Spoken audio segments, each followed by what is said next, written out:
The Foreign Policy Lecture Series at the Nigerian Institute of International Affairs this time focused on the topic Relevance of the United Nations in World Order by former Nigerian Permanent Representative to the United Nations and former President of the General Assembly, Professor Tijani Bande. Representing the NIIA Director General, Professor Hossein Sage, who is unavoidably absent, Research Fellow at the Institute, Professor Chinasa Ohiri, in her welcome remarks, highlights the question of the UN still shaping world order despite its many challenges. The United Nations remains the cornerstone of multilateral diplomacy, and for Nigeria, it holds a special place in our foreign policy.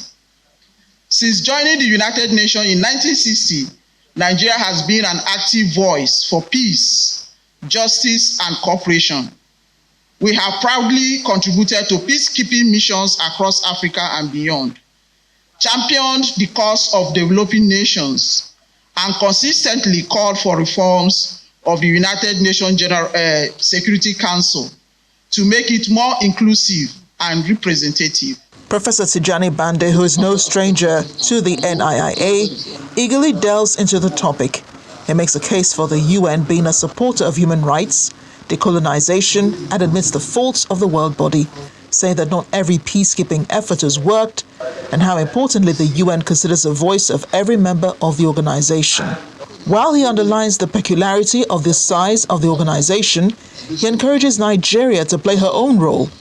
We should build on the record as Nigeria of looking after Africa's interests alongside its own, because this record is there. And we should look continually to do better in anchoring our diplomacy in Africa. We should, of course, prioritize relations with Guinea powers and blocs around them.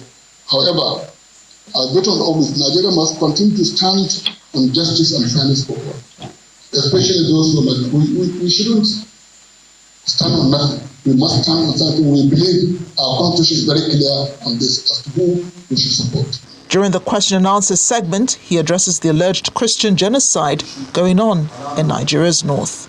When somebody says Muslims are being killed by Christians in Nigeria, I say Muslims are killing Muslims, Christians are killing Christians, but they are not doing so in the name of any religion, as I understand.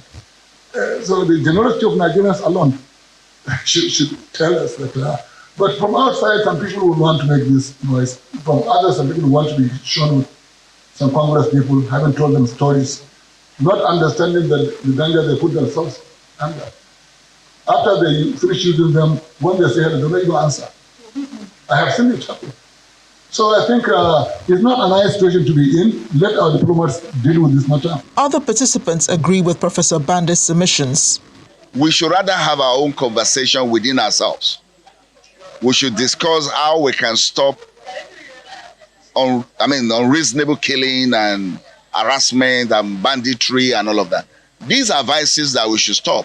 We don't need anybody to come and tell us from outside. Of course, there are real concerns about insecurity in Nigeria. The whole world knows that. The question is, what are we going to do about that? And the Nigerian government needs to act and needs to be seen to act effectively and justly to ensure lasting peace in our country. The topic is inexhaustible. 80 years of the existence of the United Nations may not be crammed into a 1-hour lecture, but the seeds have been sown for participants to look closely and meaningfully at an organization that has brought countries around the world under its umbrella. Amarachi Ubani, Channels Television News.